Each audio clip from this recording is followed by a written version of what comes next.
ஒரு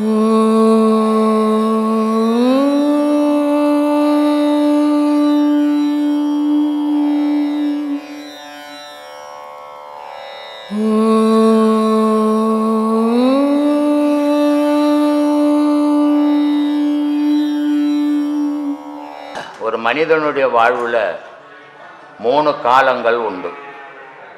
அந்த 3 காலங்களில் கடந்த காலம், நிகழ்காலம், வருங்காலம், இப்படி 3 காலங்கள் இருக்குது.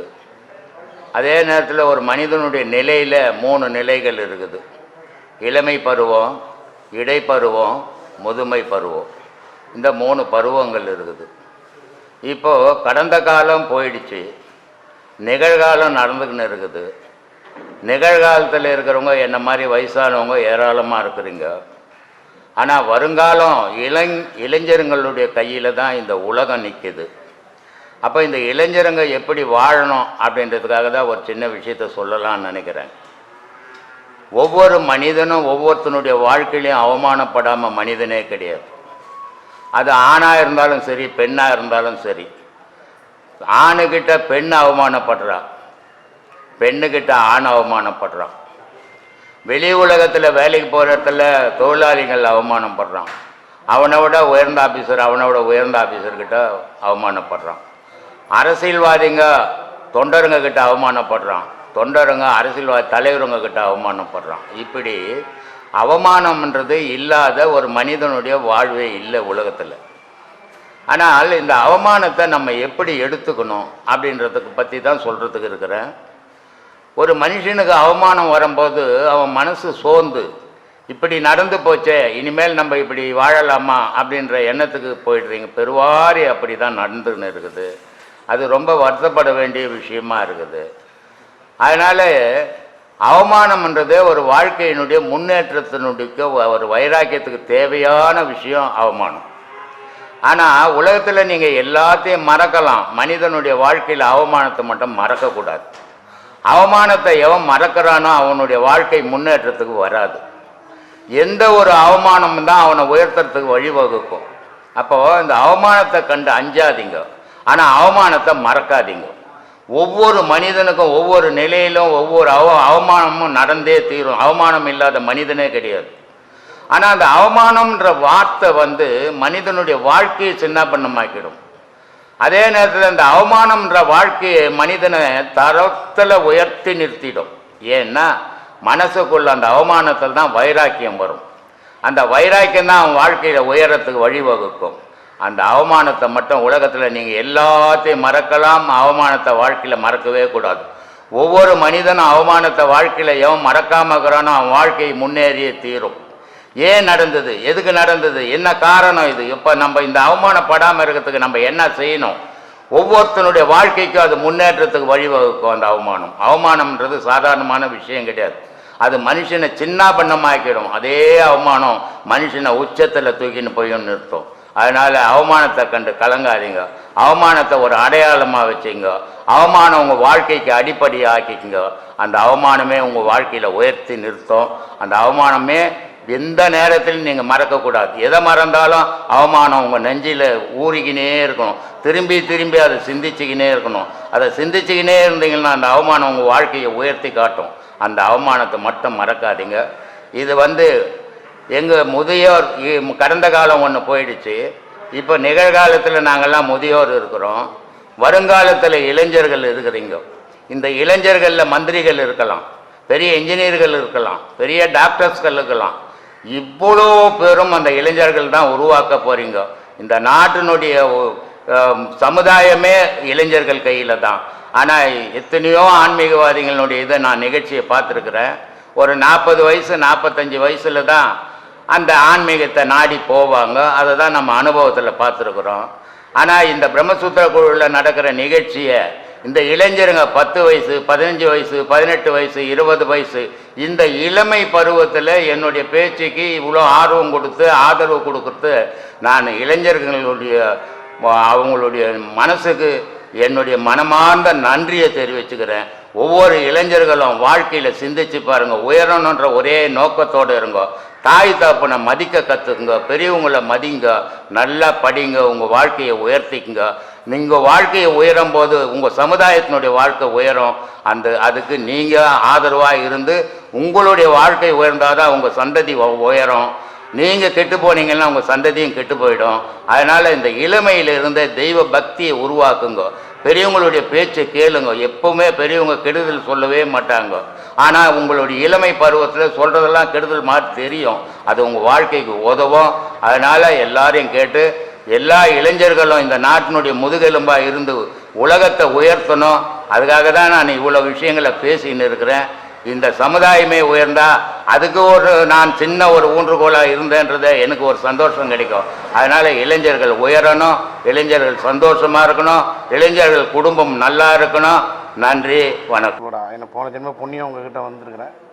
உங்ககிட்ட உபதேசம் வாங்கி இப்போ பண்ணிட்டு இருக்கிறேன். நல்ல ஒரு நிலையில் இருக்கிற மாதிரி. உபதேசம் வாங்கிக்கிறீங்க? 3 முடிச்சிருக்கேன். 3 வாங்கிட்டு இருக்கிறீங்களா? 3 உபதேசம் வாங்கியிருக்கிறீங்க? வாங்கி பண்ணிட்டு இருக்கேன் சார். சொல்லுங்கள். அது இப்போ எனக்கு ஒரு சின்ன சந்தேகம் என்ன அப்படின்னா, இப்போ ஆன்மாவை அறிகிற பாடம் தான் நம்ம செஞ்சுட்டு இருக்கோம் சார். ஆமாம். ஆன்மா கூட பேசுமா? ஆன்மா இன்னொரு ஆன்மா எங்கேருந்து வரும்? இல்லை வேற இன்னொரு ஆன்மா இருக்குது ஒன்று, இன்னொரு ஆன்மா எங்கேருந்து வரும்? வேற என்ன ஊரில் இருக்கிற ஆன்மா கிட்டலாம் பேச மாட்டீங்களா? அப்படிலாம் பேசாது. மனம் மட்டும்தான் ஊரில் இருக்கிறவனெல்லாம் தேடி தேடி போய் பேசும். ஆன்மாவுக்கு மற்றவன் ஆன்மாவை தேடுறது வேலை இல்லை. ஆன்மாவனுடைய வேலை இறைவனை தேடுறது தான் வேலை. ஆன்மாவுக்கு மற்ற ஆன்மாவை தேடுறதோ மற்ற மனுஷனை தேடுறதோ அந்த வேலையே அது கிடையாது. பல வீடியோக்களில் நான் சொல்லியிருக்கிறேன். ஆன்மாவனுடைய செயல்பாடு என்ன, மனசனுடைய செயல்பாடுகள் என்ன. மனமாகப்பட்டது தனித்து நிற்கிற வரைக்கும், ஆன்மா தனித்து நிற்கிற வரைக்கும் மனம் உலகத்தையே நாடும். மனம் போய் ஆன்மாவில் இணைஞ்சு போச்சுன்னு சொன்னால் ஆன்மாவனுடைய செயல் உலக செயல் போயிடும். அதுதான் மகான்ன்றது. அந்த ஆன்மாவனுடைய செயல்னா இறைவனை போய் அடையிறது தான் அதனுடைய வேலை. அதனால் எந்த ஆன்மாக்கிட்டும் பேசாது. ஏன்னா இப்போ உங்கள் அம்மா இருக்கிறாங்க, உடல் இருந்தால் தான் இதான் உங்கள் அம்மான்னு தெரியும். உங்கள் சம்சாரங்கிறாங்க, அந்த உடல் தான் உங்கள் சம்சாரம் தெரியும். உள்ள இருக்கிற ஆன்மா இதுதான் நம்ம சம்சாரம், நம்ம புள்ள, நம்ம அம்மானெல்லாம் தெரியாது. ஏன்னா அதுக்கு அடையாளம் கிடையாது. மனசுக்கு மட்டும்தான், மனுஷனுக்கு மட்டும்தான் அடையாளம். அந்த அடையாளம் உள்ள பொருளை பார்த்து தான் ஒரு சொந்தக்காரு, ஒரு சின்னக்காரு, ஒரு அம்மா, இது அப்பா அப்படின்னு தேடுறோம். உடல் மண்ணுக்கு போயிடுச்சுன்னா எது அம்மா எது அப்பா ஒன்றுமே கிடையாது அங்கே. அதனால தான் பல வீடியோக்களில் சொல்கிறேன், உங்களை அறியுங்க முதல்ல. அடுத்தவங்களை அறியணும்னு ஆன்மாவை நினச்சா கூட தப்பாக போயிடும் அது. அதனால் முதல்ல நீங்கள் உங்களை அறியணும். உங்களை அறிஞ்சிங்கன்னா கடவுளை அறியலாம். இது 2 தான் இந்த உலகத்தினுடைய இணைப்பை தவிர மற்ற மனுஷனுடைய இணைப்பெல்லாம் பிரிஞ்சு போயிடும். ஒரு மனுஷனுடைய வாழ்க்கையில் 1000 பேர்கிட்ட சிநேகம் பண்ணுறான், கடைசி வரைக்கும் அந்த 1000 பேர்கிட்ட பண்ண முடியுதா? ஒரு 2 வருஷம் ஒருத்தங்கிட்ட பண்ணுறான், இன்னொரு 2 வருஷம் இன்னொருத்தங்கிட்ட பண்ணுறான், இன்னொரு 2 வருஷம் இன்னொருத்தங்கிட்ட பண்ணுறான். இது உடலினுடைய உருவத்தை வச்சு பழகிற விதங்கள். ஆனால் ஆன்மாவுக்கு உருவம் கிடையாது, ஆனால் ஒலி அது, ஓசை அது. அந்த ஒலியும் ஓசையுமா இருக்குது, அது சின்னது, இறைவன் பெருசு. அந்த பெரிய பொருளில் போய் இணையத்துக்கு தான் அந்த ஆன்மா முயற்சி பண்ணுமே தவிர அடுத்த ஆன்மா கிட்ட பேசணுன்றதுலாம் அதுக்கு கிடையாது. மனசுக்கு தான் அடுத்தவங்க கிட்ட பேசணுன்ற ஆசை. ஆன்மாவுக்கு ஆசை கிடையாது. ஆசை இல்லாதால அது யாருக்கிட்டும் பேசாது, கடவுள் மேலில் போய் இணையணும். ஏன்னா அதிலேருந்து வந்த பொருள் அதிலேயே போய் இணையும். இப்போ வானத்தில் ஒரு ஃப்ளைட்டு பறக்குது, அங்கே விபத்து நடக்குது, எரியுது. ஆனால் அது எங்கே போய் விழுது? பூமியிலேயே வந்து விழுது. மேலே எரிஞ்சது மேலே போல. எந்தெந்த பொருள் எங்கெங்கே செய்தானோ அந்தந்த பொருள் அங்கங்கே போய் சேர விரும்புது. மண்ணுக்கு பூமியில் செய்த பொருள் அத்தனையும் ஆகாயத்தில் இருந்தாலும் பூமியில் தான் வந்து விழுந்துடும். ஆகாயத்தில் செய்த பொருள் அத்தனையும் மண்ணில் இருந்தாலும் ஆகாயம் போக தான் விரும்பும். அதுதான் ஆன்மாவனுடைய செயல். சொல்லுப்பா சாமி. பல 1000 வருஷங்களுக்கு அப்புறம் வந்து ஒரு ஒரு உன்னதமான விஷயம், அது என்னன்றதே உணரக்கூடியாத ஒரு பெரிய விஷயத்தை நீங்கள் இப்போ கற்றுக் கொடுத்துருக்கீங்க. சரி. ஆனால் இது பெரும்பாலும் மக்கள் வந்து எடுத்துக்க மாட்டாங்க. இது வந்து மக்களை பற்றியே நீ யோசிக்கக்கூடாது, நீ உன்னை பற்றி மட்டும்தான் யோசிக்கணும். நீ பெத்த புள்ளியே உன்னால் நீ நினைக்கிறபடி வாழ வைக்க முடியாது. உன் அம்மா நினைச்சபடி நீ வாழலை. அப்போது இது அவ மன சம்பந்தப்பட்ட விஷயம். அவனுக்கு எது பிடிக்குதோ அதில் போவான். அது கெட்டது நல்லதுன்றதை பற்றி அவன் யோசிக்க மாட்டான். நீ எவ்வளோதான் நல்லது சொன்னாலும் கேட்க மாட்டான். 40 வருஷமாக கத்தின்னுக்கிறேன். யார் கேட்டான்? கேட்க முடியல. ஏன்னா அவன் வந்து அந்த வாழ்க்கைன்ற ஓட்டத்தில் அந்த மனசு ஆசைன்ற வேகத்தில் போயின்னுக்கிறான். அவன் வந்து உலகம், நான் சொல்கிறேன், உலகம் கேட்டுச்சு. நான் பல வீடியோக்களில் சொல்கிறேன், நான் பேசுகிறேன், என்னால் எல்லாரையும் மாற்றிட்டேன் அப்படின்னு நான் நினச்சா என்னை விட ஏமாளி யாரும் கிடையாது. ஆனால் ஒரு குருன்ற முறையில் என்னுடைய கடமையை நான் சொல்லிக்கினே இருக்கணும். அவன் கேட்குறானோ கேட்கலையோ அதை பற்றி நான் கவலைப்படக்கூடாது. அதை மாதிரி நீங்கள் பெத்த பிள்ளைங்களுக்கு கூட நல்ல வழிகளை நீங்கள் சொல்லணும். ஆனால் நீங்கள் சொல்கிறதால அது கேட்கணும்னு நம்பக்கூடாது. அந்த நம்பிக்கை வச்சுட்டிங்கன்னா துக்கத்துக்கு நீங்கள் ஆளாயிடுவீங்க. ஒரு பிள்ளைக்குட்டியை பெற்றுக்கிறோம், இளமையில் குழந்தையாக இருக்குது, அது நம்ம இடைப்பருவத்தில் இருக்கிறோம். அப்போது அதுக்கு என்னென்ன தேவையோ அதுக்கு ஊட்டி வளர்க்குறோம். ஆனால் அது வளர்ந்த உடனே என்ன இப்போது தாய் பேச்சை கேட்கறதில்ல, தகவல் பேச்சை கேட்கறதில்ல. அப்போ நமக்கு என்ன ஏற்படுது மனசில்? இவ்வளோ ஆசையா இது நமக்கு உதவுன்னு வளர்த்தோமே, இன்னைக்கு அது நமக்கு உதவலையே, நம்ம பேச்சை கேட்கலையே அப்படின்ற மன வருத்தம் வரும். அதனால்தான் நான் பல வீடியோக்களில் சொல்கிறேன், உங்கள் கடமை அதை காப்பாற்ற வேண்டியது. அது உங்களை காப்பாற்றணும்னு நினச்சிங்கன்னா துக்கம் வந்து சேர்ந்துடும். அந்த நினைப்பே வச்சுக்காதீங்க. ஏன்னா நீங்கள் பெற்றுட்டீங்க, நீங்கள் காப்பாற்றி தான் ஆகணும். ஆனால் அது உங்களை காப்பாற்றுன்ற நினைப்பு வச்சுக்காதீங்க. அதுங்களையும் காப்பாற்றுங்க, நீங்களும் பாதுகாப்பாக இருந்துங்க. எல்லாத்தையும் அதுங்களுக்காக அழிச்சிட்டு நீங்கள் நடுரோட்டில் போய் நிற்காதீங்கன்னு சொல்லிங்கிறேன். அதனால் யாரையும் போய் நம்ம யோசிக்கக்கூடாது. சொல்ல வேண்டியது நம்ம கடமை. உலகம் எடுத்துக்கலையே, நீ ஏன் வருத்தப்படுற? நீ வருத்தமே படக்கூடாது. நீ எப்பவுமே சந்தோஷமாக வாழணும். உன்னை தேடினால் அந்த சந்தோஷம் கிடைக்கும். உலகத்தை தேடினால் துக்கம் கிடைக்கும். உங்களுக்கு எது விருப்பமோ அதை செய்யுங்க. முதல்ல உபதேசம் 2வது உபதேசம் பண்ணும்போது நான் இது வரையும் போய் சாமி இருந்தாலும் கையெடுத்து கும்பிட்டதில்லை. சாமி என்னை நானே கும்பிட்டுக்கிறேன். போய் எனக்கு மனம் வந்து போக மாட்டேங்குது. நான் உட்காந்து ஒரு மணி நேரம் பாடம் பண்ணேன். எங்கள் அப்பா நன்றாடே இதெல்லாம் உனக்கு சரிவிட்டு வராதரா, நீ இதெல்லாம் பண்ணாத, நீ வந்து பார்த்தீங்கன்னா திருநெல்வேலி கோயிலுக்கு போய் விட வாசுக்கு ஒரு டைம் இதேமாதிரி பண்ணக்கூடாதரா அப்படின்னு சொல்கிறாங்க. அதனால நான் கேட்கல சாமி. நான் வந்து ரெகுலராக பாடம் பண்ணுறேன். எனக்கு ரொம்ப மனசு சந்தோஷம். இதனுடைய நிலை என்னன்னா, சிவபாய்க்கு ரொம்ப அழகாக சொல்லுவார், உங்கள் அப்பா வந்து அறியாமையில் இருக்கிறார் பாவம். அவர் வயசானவர். அவர் என்ன பண்ணுவார், அவர் நாளைக்கு அவர் சொல்கிறாரு. அது தப்புன்னு சொல்ல முடியாது, சரின்னு சொல்ல முடியாது. ஏன்னா ஒவ்வொரு மனுஷனும் கண்டதே காட்சி கொண்டதே கோலம் பண்ணுவாங்க. அது மாதிரி அவர் எதை கண்டாரோ அதுலேயே நின்றுன்னு பாரு. அடுத்தது என்னான்னு அவர் தேடினது கிடையாது. அதனால் அவருக்கு தெரியல, பாவம் ஓஞ்சி போட்டோம். ஆனால் சிவவாய்க்கர் சொல்கிறாரு, இளமையில் நானே சொல்லிக்கிறேன். இந்த கோயில் கூட இப்போ நம்ம முருகர் கோயில் கட்டியிருக்கிறோம்.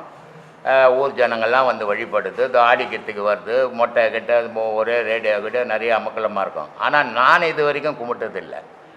இது எதுக்காக அப்படி கட்டி வச்சுக்கிறேன்? அப்போ நான் சாமி கும்பிடாது நான் ஏன் கட்டணுன்னா, நான் வாழறது இந்த உலகத்தில் எனக்கு மட்டுமே இல்லை, உலகத்துக்காக வாழணும். அவன் தான் மனுஷன்.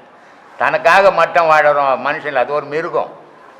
மனுஷன் மாதிரி வேஷம் போட்ட ஒரு மிருகம் அது. ஆனால் ஒரு மனுஷன்றது உலகத்துக்காக வாழறவன் தான் மனுஷன். தனக்காக வாழற மிருகம் அது. அது வந்து அது அடிக்கும், அது சாப்பிடும், அது தூங்கிடும், அது செத்து போய்டும். ஆனால் மனிதன் வந்து போனதுக்கு சில அடையாளங்கள் வேணும், வச்சுட்டு போகணும். இந்த உலகத்தில் எதையாவது ஒன்று செய்து வச்சுட்டு போகணும். அது வர ஜென்ரேஷனை கும்பிடணும். திருவண்ணாமலை கோயிலுக்கு உங்கள் அப்பா போன்றதை கட்டினார். அவர் யாரோ கட்டி வச்சதை தானே போய் கும்பிட்டுங்கிறாரு. அவர் ஒரு கோயில் கட்டிட்டு கும்பிட்டுனா பரவாயில்ல, அது செய்ய முடியல. அது மாதிரி கட்டி வச்சதால் தானே போய் கும்பிடுறோம். அது மாதிரி நம்ம வாழும்போது என்ன செய்து வச்சுட்டு போனால் அடுத்த ஜென்ரேஷனுக்கு அது உபயோகமாகும். அதுதான் மனுஷனுடைய வாழ்க்கை. மற்ற எந்த ஜீவராசியாலும் அது செய்ய முடியாது. ஆனால் அந்த இளமையில் கோவிலில் அவசியம் கட்டாயம் போகணும். அது எந்த மதமாக ஒன்றாலும் இருக்கட்டும், கிறிஸ்துவ மதமாக இருக்கட்டும், முஸ்லீம் மதமாக இருக்கட்டும், இந்து மதமாக இருக்கட்டும். ஆனால் இளமையில் தேவை. ஆனால் முதுமையில் இருந்தால் அவன் அறியாமையில் இருக்கிறான்னு அர்த்தம். அப்போ அவன் இன்னும் உண்மையே தெரிஞ்சிக்கல, புக்கையே படிச்சுங்கிறான், செய்ததையே செய்துங்கிறான்னு அர்த்தம். அப்போது அவர் சொல்கிறாரு, நட்டக்கல்லை சுற்றியே 4 புஷ்பம் சாத்தியே சுற்றி வந்து முணுமுணுக்கும் மந்திரம் ஏதடா, நட்ட கல்லும் பேசுமோ நாதன் உள்ளிருக்கையில்ன்றார். என்ன பொருள் இது? அது கடவுள் இல்லைடா, கல்லுடா. அது அந்த கல்லுன்றத கடவுள்னு நினைக்கிற ஒரு வயசு இருக்குது. அந்த வயசில் அதுக்கு போகணும். நீ சாகிற வயசில் போய் அதையே கும்பிட்டுன்னு இருக்கக்கூடாது. கடவுள் உனக்குள்ளவே இருக்கிறான், அதை தேடுன்றது. அந்த தேட சொன்னதான் இப்போ உனக்கு இந்த 3 உபதேசம் கொடுத்துருக்குறது. இப்போ என்ன ஆகிப்போச்சு உனக்கு? இல்லை அது அறியாமையில் கும்பிட்டுக்கணும் தான், கடவுள் நமக்குள்ளவே இருக்குது, இப்போ நம்மளே தான் கடவுள், நம்ம கடவுள் இல்லைன்னா நம்மளே இல்லை அப்படின்றது இப்போ நீ தெரிஞ்சுக்கின. அதனால கோவிலுக்கு போகல. அப்போது உன்னை தேடணும். நீ உனக்குள்ள ஒரு கடவுள் இல்லைன்னா கோவில் 1000 கடவுள் தான் கூட உன்னை காப்பாற்ற முடியாது. உனக்குள்ள இருக்கிற கடவுள் தான் உன்னை காப்பாற்ற முடியும். அப்போ உனக்குள்ள இருக்கிற கடவுளை யார்? அது எதுக்கு நான் பிறந்தேன்? பிறந்து செத்து போகிறதுக்காக பிறந்தேன். என்ன அறியாத நான் செத்து என்ன பிரயோஜனம்? நான்ன்றது கையா காலா தலையா உடம்பா எது நான் அப்படின்றது ஆராயிறது தான் ராஜயோக பாடசாலையில் சொல்லி கொடுத்துன்னுக்குறோம். இதை தெரிஞ்சுக்கிறவனுக்கு அதை பாடத்தில் முழுமையாக போகிறவனுக்கு கோவில் குளம் போக முடியாது. ஆனால் தனக்குள்ளவே இறைவனை தேடணும். அதனால தான் சொல்கிறான், ஊனுடல் உருக்கி உள்ளொலி பெருக்கி கல்ல புனல் நீக்கி கருத்தோடு இருப்போர்க்கு தெல்ல தெளிவான பரஞ்சோதி தோன்றுமேன்னா. தனக்குள்ளவே தேடும்போது தானே கடவுள் தோன்றுவான். கோயிலில் போய் கும்பிட்டேன்னா கடவுள் தோன்ற மாட்டான், கடவுள் அடையாள பொருளாக தான் இருப்பான்றான். அதனால் எல்லா மதத்தில் இருக்கிறவனும் குறிப்பிட்ட காலம் இளமையில் சர்ச்சுக்கு போ, மசூதிக்கு போ, கோவிலுக்கு போ. ஆனால் முதுமையில் உன்னையே தேடுங்கோ. உங்களை தேடினா தான் மோட்சம் முக்தின்ற பேச்சுக்கு புக்கு வச்சுக்கின்னு படிக்கிறதால மோட்சமும் கிடைக்காது, புக்கும் இதுவும் முக்தியும் கிடைக்காது. அதனால் இப்போ உன்னை தேடுற வழிக்கு வந்துக்கிற, அது நல்ல வழி. அதிலேயே பின்பற்றி மனசை அதிலேயே செலுத்து. உன் உயிர் மேலேயே உன் எண்ணம் இருக்கட்டும், உன் உயிர் மேலேயே உன் நினைப்பு இருக்கட்டும். உடலை மறங்கோ, உயிரை நினைங்கோ. அதுதான் வாழ்க்கையினுடைய முடிவு. இன்னொரு விஷயம் ஐயா, நான் இது கடை வச்சுக்கிறேன், மருந்து கடை, உரக்கடை. பார்த்தீங்கன்னா ஒரு ஒரு ஒரு வருஷத்துக்கு முன்னாடி இந்த இதெல்லாம் பண்ணிகிட்டு இருக்க போது தான் ஒரு டைம் காலைல கடையை திறந்துட்டு பின்னாடி தண்ணி மழை பெஞ்சிட்டு இருந்தப்போ தண்ணி போகிறதுக்காக கேட்டு பிடிச்சிட்டு தண்ணி திறந்து பார்த்தா அதில் கிணறு பிடிச்சிங்க என்ன கிணறு பிடிச்சிட்டு நானும் ஐயோ அப்பான்னு கத்துறேன். யாருமே வரல. மூச்சு மட்டும் பார்த்தீங்கன்னா இதுக்கும் பார்த்தீங்கன்னா அம்மா பேர் மூச்சு அப்படியே ஓடுற மாதிரி தெரியுதுங்க ஐயா. அப்போ தான் ஐயோ என்னடா அம்மா சம்பாரிச்சும் போன வந்து கடையில் சாக போகிற முடியாதா, என்னடா நம்மளை யாரும் காப்பாற்ற ஆள் இல்லைன்னு ஒரே நேரம் ஐயோ ராமான்னு ஒரு சத்தம் போட்டேங்க ஐயா. அப்படியே ஒரு செகண்டு கீழே விட்டுச்சு எனக்கு, இறந்து தோப்புன்னு கீழே வந்துட்டேன் சாமி. ஒரு சின்ன ஒரு அடிக்கடி எதுவுமே போடல, எதுவுமே இல்லை சாமி. எனக்கு அப்படியே இதாகிட்டேன் சாமி. அதுதான் சொல்கிறது.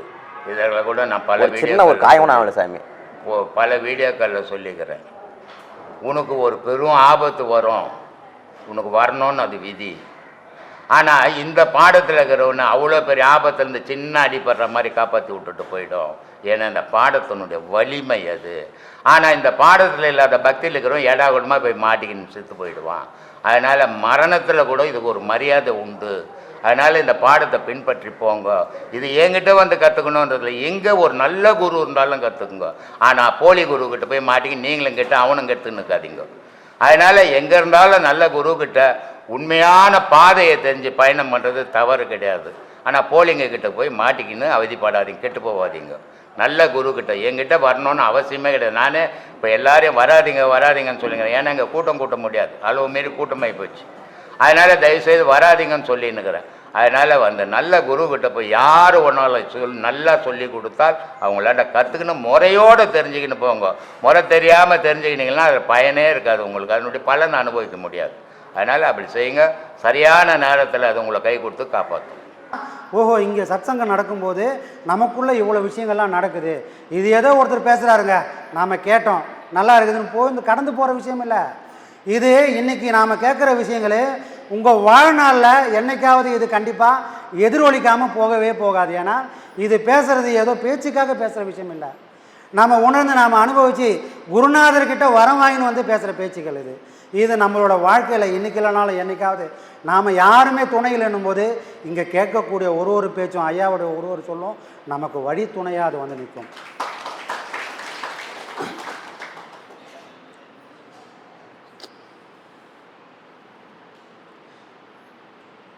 சரி, என்ன சாமி நமக்கு பிரச்சனை? ஐயா சொல்லுவார், நீ எதையும் பிடிக்க வேணாம், நீ எதையும் விட வேணாம். எல்லாரும் நினச்சிங்க சாமி பாடம்லாம் பண்ணால் பொண்டாட்டி விட்டுடலாமா? நீங்கள் என்னடான்னா பொண்டாட்டியை விட்டுன்றீங்க, பிள்ளைங்கள விட்டுன்றீங்க, குடும்பத்தை விட்டுட்டுன்றீங்க, இதெல்லாம் தான் பண்ணணுமா? அடப்பாய், நான் சொன்னதோட அர்த்தமே உங்களுக்கு புரியலையா? இந்த விட்டுடுன்றன எதை விட்டுடு? பொண்டாட்டியை விட்டுடுன்னா பொண்டாட்டியை விடுறதில்லப்பா, பொண்டாட்டி மேலே இருக்கிற அந்த பாசத்தை விட்டுடு. பிள்ளைங்களை விட்டுடுன்னா பிள்ளைங்களை விட்டுறது இல்லைப்பா, பிள்ளைங்க மேலே இருக்கிற அந்த பாசத்தை விட்டுடு. வெட்டுன்றது எதை வெட்ட சொன்னார்? போய் பொண்டாட்டியை வெட்ட சொல்லலை, பிள்ளையை வெட்ட சொல்லலை. ஒரு மகன் எதையுமே எல்லாத்தையும் ஓரமாக சொல்லணும்னு கட்டாயம் இல்லை. ஆனால் பரிபக்குவமாக உட்காந்துக்கிற நாம் சீடன்னு சொல்லக்கூடிய தகுதி உள்ள ஒரு மகான் இப்படிலாம் சொல்லுவாரா, வெட்டு குத்துன்னு சொல்லுவாரா? ஆனால் அங்கே வெட்டுன்றார, பொண்டாட்டி வெட்டுன்றாரு, பிள்ளைய வெட்டுன்றாருன்னா அது இல்லை விஷயம். அவங்க மேலே இருக்கிற பாசத்தை வெட்டு. எல்லாரும் நான் விட்டுட்டுன்றாங்களே, நீ எதையும் விடவானா, நீ எதை பிடிக்காமல் இருந்தாலே போதும். இங்கே எல்லாரும் பிடிக்கிறதுக்கு தயாராக இருக்கிறோம். எல்லாத்தையும் பிடிச்சிட்டு விட முடியாமல் கஷ்டப்படுறவங்க தான் இங்கே நிறைய பேர் இருக்கிறோம். அதனை சாமி பண்ணிட்டுக்கிறோம். ஒன்ஸ் ஒரு வாட்டி பிடிச்சிட்டோம்னா போகிற வரைக்கும் அதை விட்றதில்லை. ஒரு டீ குடிக்கிற பழக்கத்தோடு நம்மளால் விட முடியல. சாமி பழக்கமாகி போச்சு, இருக்குதே இந்த ஒரு பழக்கம்தான், இதையும் விட்டுட்டு நான் என்ன சாமி பண்ண போகிறேன் அப்படின்ற மாதிரி. அப்போது ஒவ்வொரு விஷயமும் குருநாதனோட சொல் மூலியமாக தான் நமக்கு விவரமாக புரியகள் வரும். அப்போது ஒரு விஷயத்துலேருந்து நம்ம வெளியே வரணும்னா பாசத்தை யார் மேலேயும் அளவு கடந்து செலுத்தாமல் இருக்கணும். அப்போ எப்படி சாமி வாழுது அப்படின்னா, ஆண்டியின் வேடம் தானும் அறிவுடன் எடுத்திடாமல் தூண்டிலில் மீனை போல வீழ்ந்தலைந்தாய் நீதான், வேண்டிய போது நாயன் மெல்லடி வெளித்தாய் தோன்றும், தாண்டிய வாசி நாகைநாதரை தளிவாய் நெஞ்சே. ஆண்டியின் வேடம் தானும் அறிவுடன் எடுத்திடாமல். ஒரு ஆண்டி இதுக்கு தான், இதுதான் என் இடம், இதுதான் என் ஊர், இவங்க தான் என் சொந்த பந்தம் அப்படின்னு எங்கேயாவது உட்காருவான் ஆண்டி? அவன் போகிற போக்கில் போயின்னு இருப்பான். ஆனால் ஒரு வீட்டு முன்னாடியும் போய் அம்மா தாயேன்றான். அவனுக்கு தெரியுது உள்ளவருங்க அம்மா தாயேன்னு தெரியுது. ஆனால் உறவு இருக்குதா? அம்மான்னு தான் கூப்பிட்றான். அம்மான்னு கூப்பிட்டா அம்மாவோட உறவு இருக்குதா? தாயேன்னு கூப்பிட்றான். அந்த ஆண்டிக்கும் அங்கே பிச்சை போகிறவங்களுக்கு ஏதாவது உறவு இருக்குதா? ஆனால் உறவு இல்லை. அதை போல் இந்த உலகத்தில் எல்லார் கூட வாழு, ஆனால் ஒட்டாமல் வாழ்ந்துக்கோ, யாரையும் வாரி பூசியாமல் வாழ்ந்துக்கோ. அது யார் சொல்லணும்? உன் அறிவில் இட்டுனா. ஒரு பிச்சைக்காரனை பார்த்தனா உழைக்காமல் வாழ்ந்துனுக்கிறான், கையங்காலம் நல்லா இருக்குது, இவன் வெட்டி போட்டால் 7 ஊர் சாப்பிடும், இவனே ஒரு 10 ரூபா போட மாட்டான். அவன் முடியாமல் பிச்சை எடுக்கிறான். ஒன்றும் போடணும், இல்லைன்னா இல்லைன்ட்டு போயிடணும். ஆனால் 10 ரூபா கூட போடாமல் அவனை இவ்வளோ கேள்வி வேற கேட்போம். ஆனால் உண்மையிலே ஒரு பிச்சைக்காரனை பார்த்தா நம்ம என்னப்பா கற்றுக்கணும்? ஆனால் இதை கற்றுக்கன்றாரு. உண்மையிலே உனக்கு அறிவுன்னு இருந்தால் ஒரு ஆண்டிக்கிட்டேருந்து நீ இதை கற்றுக்க. அவனுக்கு இந்த உலகத்தில் எதுவுமே சொந்தம் இல்லை, ஆனால் இந்த உலகத்தில் வாழறான், அதுவும் சந்தோஷமாக வாழறான். அந்த பக்குவம் நம்ம எல்லாருக்கும் வரணும்பா. அதுக்கு என்ன பண்ணணும்? ஆண்டியின் வேடம் தானும் அறிவுடன் எடுத்திடாமல் தூண்டினில் மீனை போல துள்ளி வீழ்ந்து அலைந்தாய் நீதான். தூண்டில் மாட்டின மீன் மாதிரியே ஒரு விஷயத்தில், ஒரு பாசத்தில், ஒரு பற்றில் மாட்டிக்கின்னு எப்படி இதுலேருந்து வெளியே வருதுன்னே தெரியாமல், உடவும் முடியாமல் முழுங்கவும் முடியாமல் தவிச்சின்னு இருக்கிறப்பா நீ 6 அறிவு உள்ள மனுஷையா, கொஞ்சம் பார்த்து நந்துக்க அப்படின்னு யார் சொல்கிறது? நம்மள தான் சொல்கிறாரு. வேண்டிய போது நாயன் மெல்லடி வெளிதாய் தோன்றும். உண்மையிலே உனக்கு இந்த அறிவெல்லாம் வந்துச்சுன்னா என்ன பார்த்தணும்? நீ எந்த விஷயத்தை தேடி போறியோ, இறைவன் எங்கே இருக்கிறான்னு அவனை தேடி தேடி போறியோ, இந்த அறிவு வந்த அடுத்த நொடி யாரை தேடி நீ போனியோ அவன் முன்னாடி வந்து நிற்பான். எப்போ வருவான்? இந்த அறிவு, இந்த ஆண்டி எப்படி பற்று இல்லாமல் இருக்கிறானோ, உன் மனசில் பற்று இல்லாமல் நீ எந்த நொடி வாழ ஆரம்பிச்சிட்டியோ, அடுத்த நொடி யாரை தேடி நீ போனியோ அவன் உன்னை தேடி வர ஆரம்பிச்சிடுவான்ப்பா. ஒன்றே ஒன்று தான் தேடும், உன் மனசில் பற்று இல்லாமல் பார்த்துக்கோ.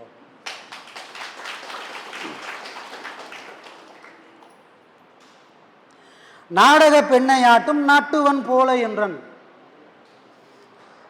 கூடக சதத்தையாட்டும் குருவை நீ அறிந்திடாமல், மூடகமானாய் ஞான முதல்வனை அறிவால் தேடி, ஆடக நாகைநாதர் அடியினை பணிவாய் நெஞ்சே. நாடக பெண்ணையாட்டும் நட்டுவன் போல என்றன். பரதநாட்டியம் ஆடுறாங்க, அவங்களாம் ஆடுவாங்களா? அவங்க கரெக்டாக ஆடணும்னா பக்கத்தில் ஒருத்தர் உக்காந்துன்னு கரெக்டாக தாளம் போடணும்.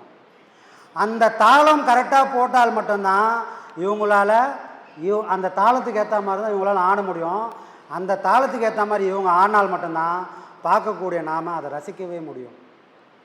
அப்போ இது ஆடுறவங்களுக்கோட தகுதியா? ஆடுறவங்களுக்கு எந்த பெருமையும் இல்லை. தாளம் போடுறாங்க பாரு, அவங்கக்கிட்ட இருக்குது. அவங்க பிசுறு தட்டும் தப்புமாக போட்டாங்கன்னா இங்கேயும் பசிக்கி பசிக்கி பசிக்கி போகும். அப்போது விஷயம் ஆடுறவங்க கிட்ட ஒன்றுமே இல்லை, ஆட்டு விற்கிறவங்க கிட்ட தான் எல்லாம் இருக்குது. எதை வச்சு கம்பேர் பண்ணுறாரு? பரதநாட்டியம் ஆடுறவங்க பிசுறு தப்பாமல் ஆடுறாங்க, சரியாக ஆடுறாங்க, எல்லாரும் ரசிக்கப்படி ஆடுறாங்க.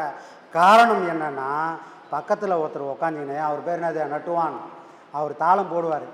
அந்த தாளம் பிசிறு இல்லாமல் கரெக்டாக பண்ணாருன்னா மேடையில் ஆடக்கூடியவங்க பிசிறு இல்லாமல் ஆடுவாங்க. அப்போ இந்த கிரெடிட் எல்லாம் யாருக்கு போனோம்னா தாளம் போடுறவருக்கு போனோம். ஆனால் உலக இயக்கத்தில் அப்பா அருமையாக ஆடுறாருப்பா, பிரமாதமாக ஆடுறாங்க, ஆனால் காரணமான பொருள் ஓரமாக உட்காந்து வேடிக்கை பார்த்துன்னு இருக்கோம். அதை போல் இங்கே அங்கே தான் ட்விஸ்ட் வைப்பார். அதை போல் கூடக சதத்தை ஆட்டும் குருவை நீ அறிந்திடாமல். உன் மனசில் ஒரு குரு இருக்கிறான்டா, இவ்வளோ பெரிய உடம்ப உருவம் இல்லாமல் அருவமாக ஒருத்தன் உக்காந்துக்கிறான், அவன் பேர் மனம் என்ற ஒரு குரு. அந்த குரு இவ்வளோ பெரிய உடம்ப ஆட்டி படைக்கிறான். நீ பண்ணன்னு பெருமை பேசி நிற்கிறியாடா, நீ எதையுமே பண்ண போகிறதே கிடையாது. உன் மனம் தூங்கின நேரத்தில் நீ என்னெல்லாம் பண்ண, எதாவது நான் சொல்ல முடியுமா? வாய்ப்பே இல்லையே. என் மனம் எப்போல்லாம் விழிக்குதோ அப்போ தானே என்னோடய செயலே நடக்குது. அப்போ என்னோடய செயலுக்கு காரணம் நான் இல்லை, என்னோட மனம்தான். இவ்வளோ பெரிய உடம்பை வச்சு நான் செய்கிறதுக்கு காரணம் உள்ளே இருக்கிற அந்த உருவமே இல்லாமல் இருக்கிற அந்த மனத்துக்கு தான் அந்த பலம் இருக்குது. இதை புரிஞ்சுக்கப்பா. எதை வச்சு புரிஞ்சுக்கா? மேடையில் ஆடுற பெண்ணை ரசிக்கிறல்ல, அதே கதை தான் உனக்கும். உங்ககிட்ட ஒரு பெருமையும் இல்லை, உள்ளே ஒருத்தர் இருந்து உன்னை ஆட்டு வைக்கிறான். அந்த உண்மையை நீ புரிஞ்சுக்கணுன்னா தப்பிச்சு கரை சேருவ. மூடகமானாய் ஞான முதல்வனை அறிவால் தேடி. உண்மையிலே உலகத்தில் பார்க்குற இந்த விஷயங்கள்லேருந்து உனக்கு அறிவு வந்தால், அப்போது அங்கே எப்படி இறைவன் வந்தானோ இந்த அறிவு வந்த அடுத்த நொடி உனக்குன்னு ஒரு குரு வருவார். ஞான முதல்வனை அறிவால் தேடி ஆடக நாகைநாதர் அடியினை பணிவாய் நெஞ்சே. நாம் பார்க்குற விஷயந்தான், நாம் பார்த்துட்டு கடந்து போயினே இருக்கிறோம். அதே விஷயத்த மகான்களும் பார்க்குறாங்க. எவ்வளோ பெரிய விஷயத்த எவ்வளோ சர்வ சாதாரணமாக ஒரு 4 வரி பாட்டில் எவ்வளோ விஷயமாக சொல்கிறாங்க பாருங்கள். அப்போது நான் என்ற அகந்தையோடு ஆடுறவங்க எல்லாரும் ஒரு கணம் சிந்தித்து பார்க்கணும். நானே ஆட முடியுமா? எல்லா நாளும் ஆடிடுலாம் அப்படின்னா கிடையாது. ஐயா சொல்லுவார், உடலில் பலமும் பாக்கெட்டில் பணமும் இருக்கிற வரைக்கும் தானே ஒரு மனுஷனோட ஆட்டமும். இது ரெண்டுமே இல்லைன்னு சொன்னால் யாரால் ஆட முடியும்? தூங்குகிறோம், எழுந்து போமான்னு யாருக்கும் தெரியாது. யாராவது கேரண்டி சொல்ல முடியுமா? யாருக்குமே கேரண்டி கிடையாது. அப்போ எந்த தைரியத்தில் நாம் ஆடுவோம்? அறியாமை என்ற ஆணவம் நம்ம மனசில் குடிகொண்டால், ஆணவம் உள்ள எல்லாரும் உள்ளே இருக்கிற ஒரு பொருளை மறந்துட்டு ஆட்டு விற்பான்னு யாருனே தெரியாமல் நான் இந்த உலகத்தில் ஆடிக்கினே தான் இருப்பான். இன்ன வரைக்கும் ஆடின்னு தான் இருக்கிறான். அவன் யாரோ ஒரு இடத்துல தான் இருக்கிறாங்களா? இந்த உலகத்தில் எந்தெந்த டிவிஷன் இருக்குதோ, எந்தெந்த பகுதி இருக்கோ, ஆன்மீகத்தில் உள்ளவங்களுக்கும் இந்த மாதிரி ஆணவங்கள் இருக்குது. நான் என்ற ஆணவம். 4 பேர் 4 தடவை ஒரு ஃபோட்டோவில் ஐயா கிட்ட நின்று ஃபோட்டோ எடுத்துக்கினாங்க. இப்போ ஐயா சமாதி ஆகிட்டார். வந்தாங்க, பார்த்தாங்க, ஃபோட்டோ எடுத்துன்னு போக வேண்டியது தானே. பாருங்கள், நான் டெய்லி போய் ஐயா கிட்ட ஃபோட்டோ எடுத்துக்கினேன். அதுக்கு சாட்சி இந்த ஃபோட்டோ தான். நான் டெய்லி கேட்காத கேள்வி இல்லை, ஐயா கிட்ட டெய்லி போயிடுவேன். நீ என்ன மொரவாசில் பண்ணின்னு இருந்த? டெய்லி போய் அவர் வீட்டில் போய் போக முடியுமா? இல்லை அவர் எப்போயாவது சேர்ப்பாரா? வாய்ப்பே இல்லை. ஆனால் தன்னால் சுயமாக நிற்க முடியலன்னு ஒரு கைப்பிடியை ஒருத்தன் தேடுறான். ஒரு குருடன் இருக்கிறான். கண்ணு தெரிஞ்சவங்க எந்த கரடு முரடோ மேடும் பள்ளம் எல்லாத்தையும் தாண்டி போயிடுவாங்க. கண்ணு தெரியாத கூடனால அது முடியுமா? கண்ணு தெரியாத ஒரு குருடன் கைத்தடி துணை தேவைப்படுற மாதிரி, ஞானம் இல்லாத ஒரு மனுஷன் தனக்குள்ளே இருக்கிற சுயத்தை வெளியே காட்டிய வக்கு இல்லாமல், எனக்கு அவர் ஆசீர்வாதம் இருக்குதுங்க, நான் அவர்கிட்ட பாருங்கள், அதுக்கு சாட்சி இந்த ஃபோட்டோ தாங்க அப்படின்லாம் காட்டி ஊருக்குள்ளே தெரிஞ்சுக்கிறாங்க.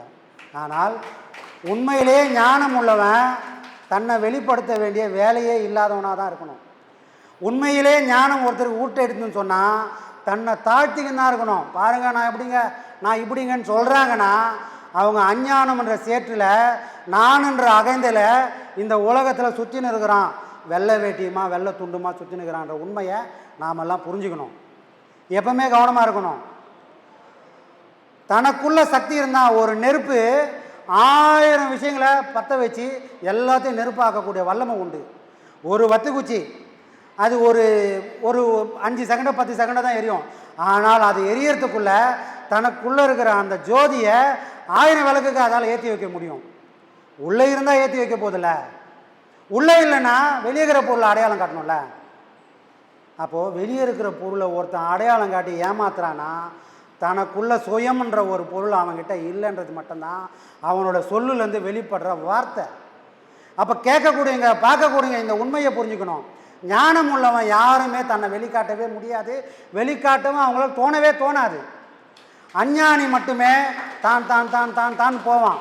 எனக்கு காட்டி ஆகணும், எதையாவது வியாபாரம் பண்ணி ஆகணும். வரமாட்டேன் சாமி என்னை நம்பி, நானும் தலைக்கீழே டக்கர் அடிக்கிறேன், வரமாட்டேன், என்ன தான் பண்ணுறது தெரியல. சரி இப்படியாச்சும் பண்ணி பார்ப்போம். எனக்கு அவரை தெரியுங்க, இவரை தெரியுங்க, உனக்கு எல்லாரும் தெரியுமே, அவங்கள யாராவது உனக்கு தெரியுமா? தெரிஞ்சிருந்தா இப்படி ஒரு நிலை வருமா? வந்திருக்காங்க. அஞ்ஞானம் சேற்ற பூசைக்குன்னு ஞானம் என்ற பேர்வையில் ஏமாத்துகிற கூட்டமோ இந்த உலகத்தில் இருந்துக்கினே தான் இருக்கும். ஆனால் பாதையில் போகக்கூடிய நாம இது எல்லாத்தையும் அலசி ஆராயணும். எதையும் நம்பி நம்ம போக வேண்டிய அவசியமே இல்லை. சரிங்களா? ரொம்ப கவனமாக இருக்க வேண்டிய உலகம்.